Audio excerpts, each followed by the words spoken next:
The conference room on the 52nd floor smelled like fresh printer toner and expensive cologne that morning. I walked in wearing the same heels I'd worn to 100 closings, but this time my steps felt heavier. Derek Ellison, the newly minted CEO of Ellison Dynamics, stood at the head of the long mahogany table, not even bothering to sit. His father Robert had just handed over the reins after closing the $5 billion merger with Sterling Innovations, the deal I'd spent 7 long years shaping from the ground up. Derek checked his watch, impatient, as if the empire his father built was just another appointment on his calendar. He slid a plain manila folder across the table toward me. No letteread. No ceremony. Just a single sheet of paper, a pen, and the kind of silence that pretends to be professional but feels like a slap. We appreciate your efforts on the merger, Sophia, he said, eyes barely lifting from his phone. But your services are no longer required. Effective immediately. No thank you. No handshake. No acknowledgement of the thousands of hours I'd poured into making that merger bulletproof. Just a thin waiver of benefits, a non-compete, and a misspelled version of my last name on the dotted line. I stared at the document for a moment, feeling the weight of every overlooked contribution settle in my chest. 7 years. Countless late nights. The way I'd rewritten entire sections on planes, in hospital waiting rooms after my father's stroke, during holidays when everyone else was celebrating. All of it reduced to this dismissive folder. I didn't argue. I didn't cry. I simply stood, left the folder untouched on the table, and walked out without a word. Downstairs. My badge already flashed red at security. The guard gave me an awkward, rehearsed apology as she escorted me to the lobby where a junior associate waited with a company tote bag containing my things. Inside was a final paycheck stub and an off-boarding memo, the same template they used for summer interns. The revolving doors spun me out into the crisp New York morning air. And just like that, I was gone. Erased from the system as if I'd never existed. But they had no idea what they'd just triggered. Back in my quiet one-bedroom apartment in Brooklyn, with its leaky faucet and stacks of law books, I sat at the kitchen table and allowed myself one small, private smile. Because while Derek Ellison was already on his way to a celebratory lunch, thinking he'd just cleaned house, the clauses I'd buried deep in those 3,024 pages of the merger agreement were waking up. Clause 17, B.4, the one labeled so innocuously in the appendices. The one requiring unanimous trust signatory consent for any post-merger family asset movement. The one tied directly to the involuntary termination of the primary deal architect. Me. I hadn't built those safeguards out of spite at the time. I'd built them because Robert Ellison had asked me to make everything idiot-proof after a bad supplier deal early on. He trusted me completely, signing whatever I put in front of him because I'd never once put my own interests ahead of the company's. But when Derek took over, demanding full control and no legacy strings, I'd given him exactly what he asked for, on paper. And in doing so, I'd created the perfect trapdoor. The kind that only opens when someone like him tries to kick out the person who knew every hidden lever. That afternoon, as I changed out of my suit into comfortable sweats and brewed a strong coffee, the first notification started pinging on my private, encrypted monitoring dashboard. Not that I'd ever admit to having one. The systems didn't scream or flash alarms. They simply executed. Quietly, across multiple jurisdictions, Delaware entities, Swiss trusts, Cayman holdings, the family's core private wealth, roughly $280 million in blended equities, real estate, and tax-advantaged vehicles, began shifting according to Schedule T's redistribution protocols. All pre-approved. All signed by Derek himself during closing. All irreversible once activated. I could picture Derek in the back of his town car, Bluetooth in ear, dismissing the first call from the family wealth advisor as some minor glitch. He had no idea the ground was already moving beneath him. The sun was dipping low over the East River when the first real signs of panic reached me indirectly. I wasn't checking my old work email. Of course it had been revoked within minutes, but a contact in compliance, an old colleague who still owed me a favor, texted a single cryptic message: "You built a masterpiece. They're losing their minds." I didn't reply. Instead, I opened the fireproof safe in my closet and pulled out the single unlabeled hard drive containing the contingency roadmap I'd maintained offline for years. No digital trail. No backups anyone could access. Just the elegant architecture of legal language that now protected the company's operating core while quietly amputating the reckless heir's personal inheritance. Flashback 7 years. Robert Ellison had hired me fresh from a grueling stint at a white shoe firm. Seeing something in the quiet junior associate who always stayed late redlining contracts until they were airtight. "Sophia," he'd said that first day, handing me a post-it with a supplier agreement, "make this idiot-proof." That night I rewrote it entirely: arbitration clauses, liability shields, even a subtle poison pill that would deter hostile takeovers. He never questioned my work again. Over the next years, I became the unseen architect of every major deal: asset purchases, IP protections, estate planning overlays.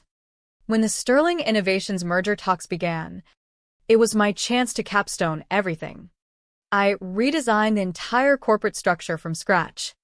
Shell companies in neutral jurisdictions, irrevocable trusts requiring unanimous consent for any family asset transfers post-merger, contingency triggers tied explicitly to personnel continuity. The keystone was hidden in the appendices. In the event of involuntary separation of the primary merger architect without documented cause, Schedule T would execute automatically: full redistribution of blended family holdings into a philanthropic governance structure with no personal beneficiary tracing back to the Ellisons. Robert signed it confidently, trusting my judgment. Derek, too arrogant to read beyond the executive summary, signed everything during the final board vote. The day Derek announced himself as successor, I felt the shift immediately. He pulled me aside after one strategy session and demanded full ownership. No carve-outs. No resistance. I didn't push back. I smiled politely and drafted the amendments he wanted, weaving in the language that would make his power grab self-destructing. If he removed me, the structure would collapse inward, not violently, but with cold legal precision, like sand slipping through fingers. Now, sitting in my apartment, I watched the confirmations roll in one by one. First, the liquidation of a major block of Sterling Class A shares into a Liechtenstein trust with me listed as provisional advisor pending full philanthropic transfer. Then dividend-bearing notes wired through Luxembourg accounts with retraction locks. The Delaware and Cayman shells began dissolving voluntarily on paper, triggered by the same board resolutions Derek himself had approved. It took less than 10 minutes for the cascade to complete. No hacks. No forgeries. Just the contracts they had all signed and never fully understood. By evening, Derek was fielding calls in the back of his Escalade on his way to a rooftop investor dinner. The family's wealth advisor, a veteran who'd managed Robert's estate for decades, delivered the news flatly. Schedule T has executed. Multiple custodians confirming movements. One Swiss trust already cleared. Derek cut him off, waving dismissively at his driver, convinced it was a paperwork loop. handle it. I'm heading into a meeting. The arrogance was generational. He treated wealth like it was static, immovable unless stolen outright. But the texts and alerts kept coming. The CFO flagged a $95 million debit from the estate pool. Internal audit reported an unscheduled liquidation. Compliance notified of trustee dissolutions per Clause 17, B.4. Derek forwarded everything to legal with a curt note demanding an explanation. Inside the legal department, Panic spread as associates pulled up the merger binder and hit the buried clause. "Oh God," one whispered. "She built the trapdoor." Meanwhile, pictures from the investor dinner hit the corporate Slack channels, Derek in an overpriced navy suit, raising a glass of champagne with the caption "Legacy secured. Future is ours." He had no clue his net worth had just been legally severed because he never understood that true control requires understanding responsibility. The next morning brought the real storm. I was eating plain toast in my kitchen, Still in sweatpants. when the first reporter called, a sharp young journalist from the Journal who'd spotted the unusual SEC filings. "MS. Lang. I'm doing a piece on the Ellison asset reallocations. Any comment on the structuring?" I kept my voice calm. "I simply wrote a contract they all signed. Nothing illegal." When she pressed about revenge, I paused. It was design. Not vengeance. There was power in saying less. Flash back again to the months leading up to closing.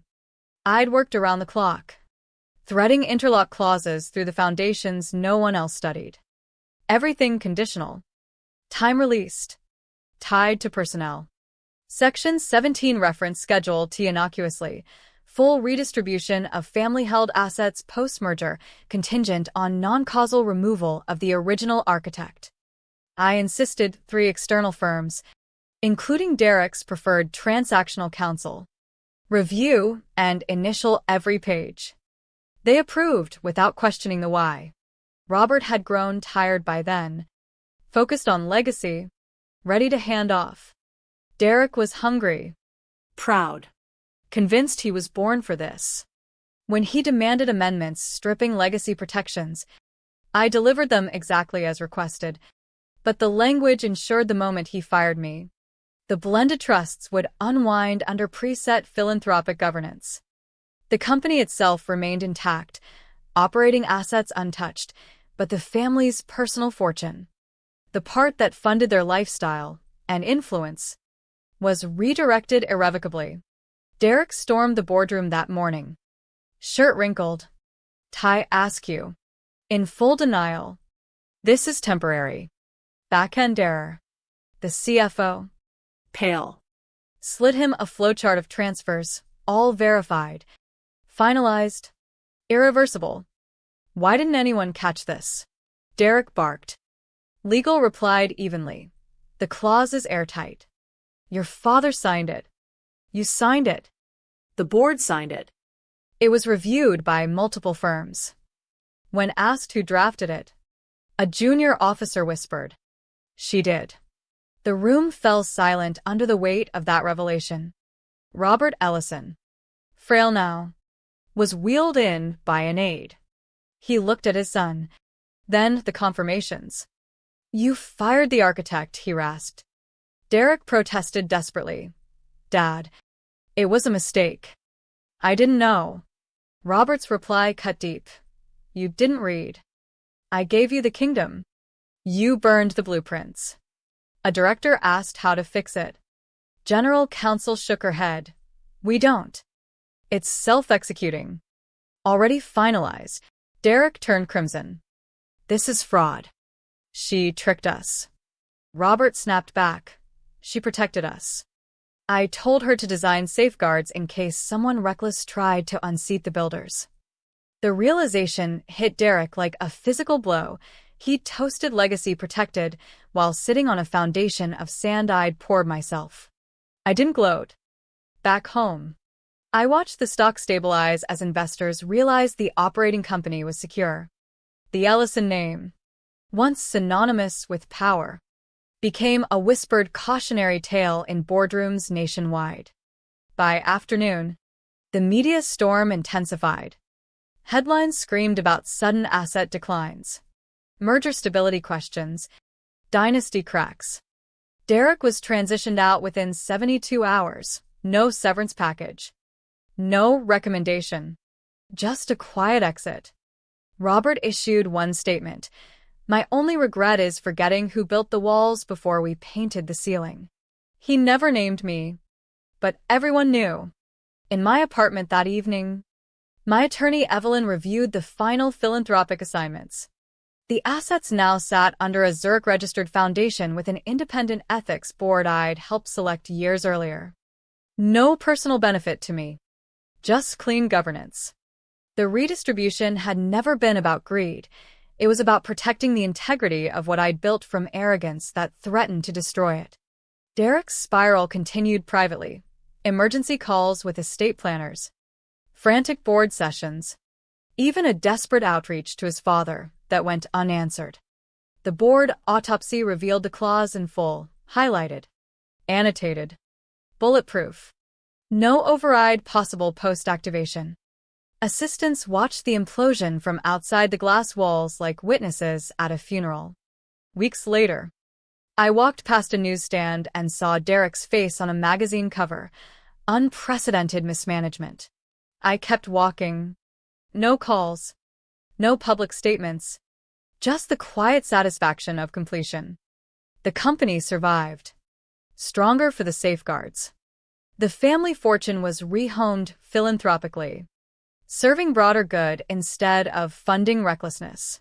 In the end, they erased me because I was inconvenient.